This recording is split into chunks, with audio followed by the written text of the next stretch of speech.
Hey guys, welcome back to my channel. Today I want to talk about books. I want to talk about some of the books that I've read that are in Italian. And this is going to be just a review of the books that I read in the order that I started reading them.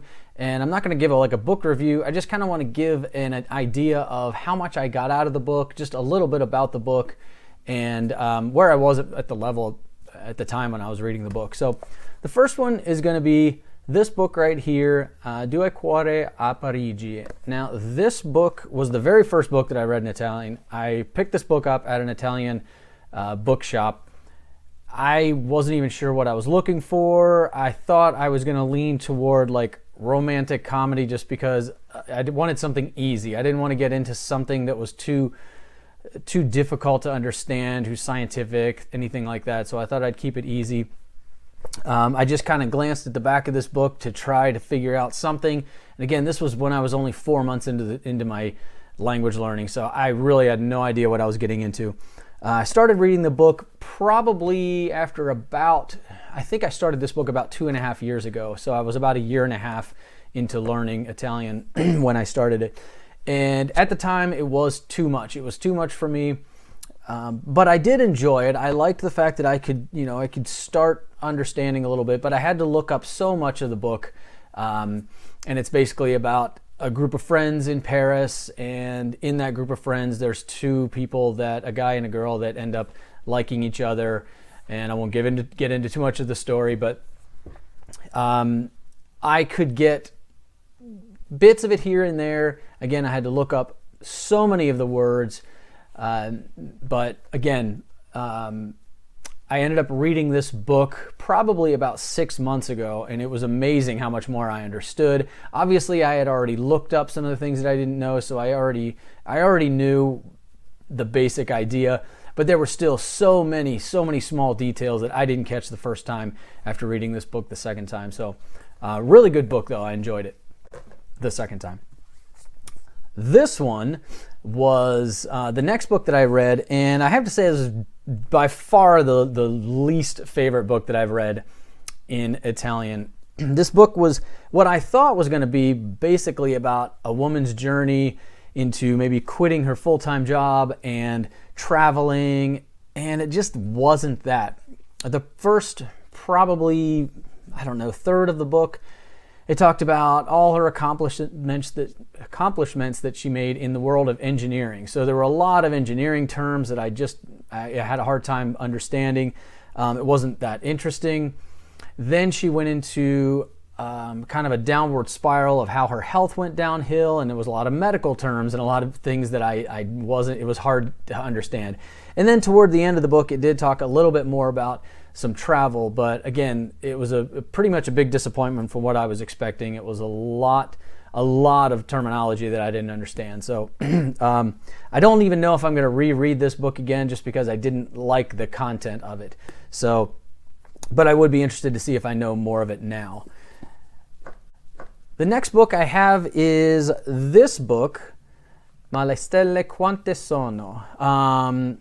And this book was really interesting because it is written in 2 parts. There is Alice and Carlo.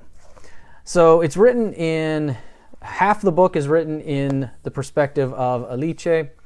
The other half of the book is written by the perspective of Carlo. And this made it really interesting because you read one person's perspective and then you understand a little bit of the story, a little bit of what's going on, but obviously it comes from a totally different point of view.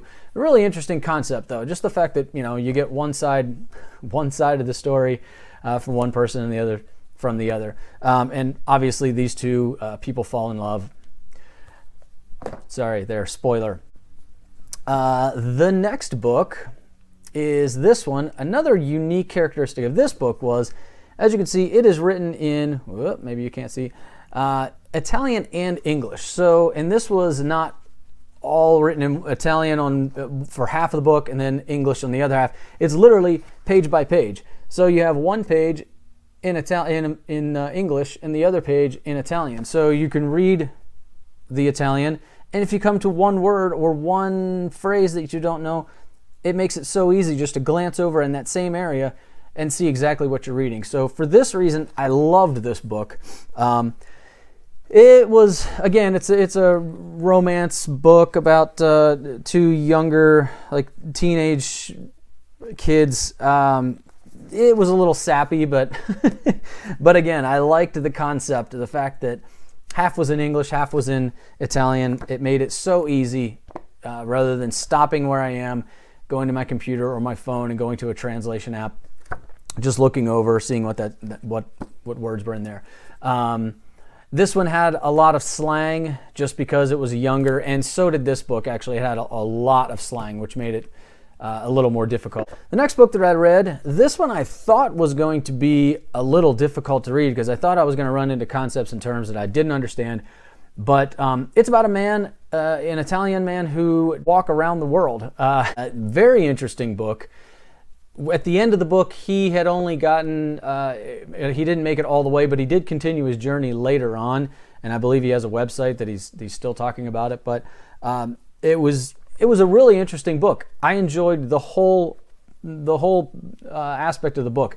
I thought maybe it would get a little bit boring. I didn't know how you'd fill an entire book about just walking around. But he really goes into details about the countries that he went to and the experiences that he had. And again, great book. I loved it. And this one, this is kind of from what I've heard, an Italian classic, Io non ho paura. And this one is written in the 70s. It starts off with some younger kids that are, it's kind of like The Sandlot, if you know that story, the American story, or the movie. Young kids running through the Italian hills, getting into a little bit of trouble here and there. But then it gets pretty dark.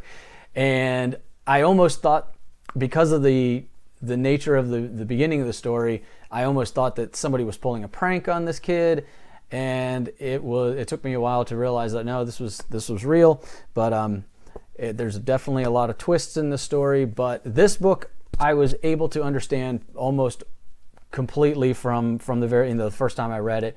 A lot of descriptive adjectives in this book, but again, that didn't take away from the story, because when somebody's describing something, you just may not know exactly the way that they're describing it, but you get the idea. So again, really good book. Definitely recommend this. I've heard this movie is on Netflix. I haven't been able to find it.